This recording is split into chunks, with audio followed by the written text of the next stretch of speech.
नबी करीम सल्लल्लाहु अलैहि वसल्लम ने इरशाद फरमाया, औरत से निकाह 4 चीज़ों की बुनियाद पर किया जाता है। उसके माल की वजह से, उसके ख़ानदानी शर्फ की वजह से, उसकी खूबसूरती की वजह से और उसके दीन की वजह से।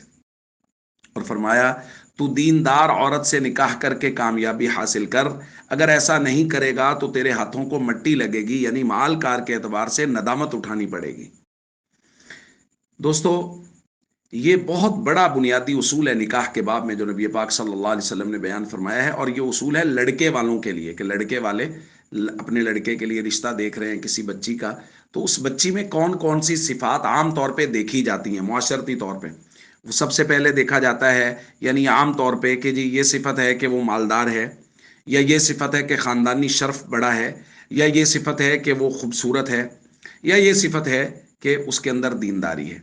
तो इनमें से किसी एक बुनियाद पे निकाह किया जाता है। हुजूर ने फरमाया, अगर कामयाब निकाह चाहते हो, अगर ऐसा निकाह चाहते हो जो नस्लों में भी खैर को मुंतकिल करे, तो फिर दीनदारी की बुनियाद पे निकाह करो।